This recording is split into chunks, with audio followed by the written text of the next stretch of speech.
La première hybride rechargeable française, voilà ce qu'on essaye aujourd'hui, tout simplement, avec en l'occurrence cette DS7 Crossback e-Tense. Bon alors en fait c'est un cocorico un peu timide parce que les hybrides rechargeables ça fait quand même quelques années que ça existe. Citons par exemple l'Audi A3 Sportback e-tron de 2014, avant il y avait une Volvo V60 en 2013. Bref, nous on est en 2019, quelques années après, mais ça y est, enfin on y arrive. Cette DS7 Crossback hybride rechargeable utilise un moteur essence 1,6 litre turbo de 200 chevaux, accouplé à une boîte automatique à 8 rapports et assisté par deux moteurs électriques, un à l'avant, un à l'arrière. La puissance cumulée atteint 300 chevaux. Alors un à l'avant, un à l'arrière, ça veut dire que oui, cette DS7 Crossback là, elle est 4 roues motrices, c'est la première de la gamme. Quant à hybride rechargeable, ça veut dire qu'il faut recharger la voiture aussi souvent que possible via cette trappe située à gauche de la voiture, pour donner à manger à la batterie de 13,2 kWh, grâce à laquelle, selon DS, ce DS7 Crossback hybride rechargeable peut atteindre 58 km en cycle WLTP en autonomie uniquement électrique, ce qui serait pas mal du tout. Ce DS7 Crossback hybride rechargeable se reconnaît bien sûr à son logo ici. À l'avant aussi, il y a un petit logo spécifique et bien sûr la trappe de recharge sur la gauche. À l'intérieur, on retrouve bien sûr l'habitacle très bien présenté, d'autant plus ici avec notre modèle en finition haut de gamme grand chic, qui comprend la magnifique sellerie cuir bracelet rappelée par des inserts décoratifs sur la planche de bord.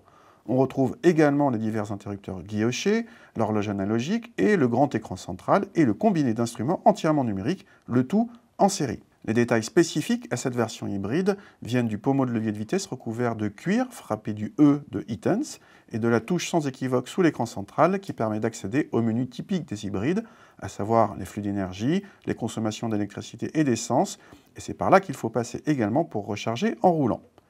Les modes de conduite s'enrichissent d'un mode hybride, un mode électrique qui force à rouler uniquement à l'électricité, et d'un mode 4 roues motrices qui répartit le couple à 50-50 entre l'avant et l'arrière. À l'arrière, justement, la très bonne habitabilité a été conservée, sans déperdition par rapport au modèle thermique. Les passagers ont en plus droit sur notre modèle d'essai au réglage électrique de l'inclinaison des dossiers et à leur propre réglage de climatisation.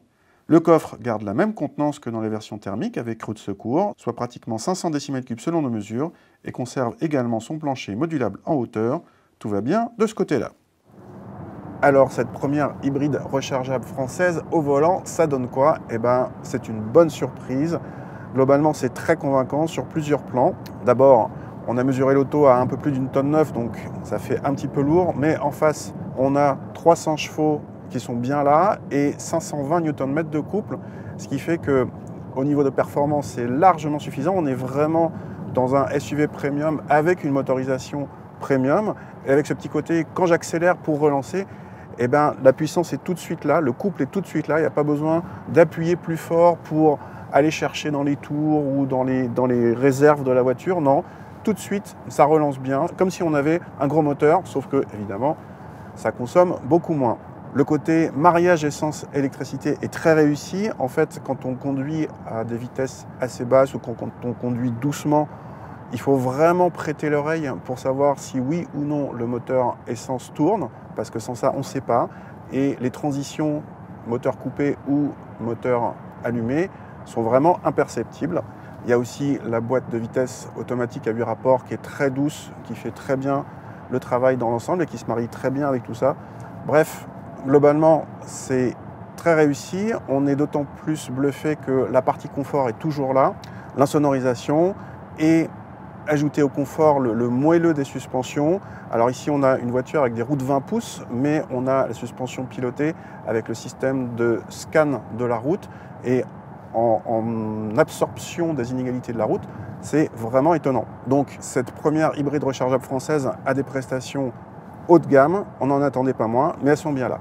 Et pour les consommations, vous le savez, les chiffres d'homologation ne sont pas réalistes, même en WLTP, mais au moins les 30 grammes par kilomètre de CO2 permettent d'éviter tout malus écologique. Nous n'avons malheureusement pas pu mesurer l'autonomie réelle en tout électrique, qui devrait malgré tout avoisiner les 40 km, mais pour la consommation d'essence, on rappelle qu'elle sera d'autant plus basse que vous aurez rechargé le plus souvent possible la batterie, la preuve avec nos mesures qui font varier la moyenne entre 4 et 8 litres au 100, selon le niveau de charge de la batterie.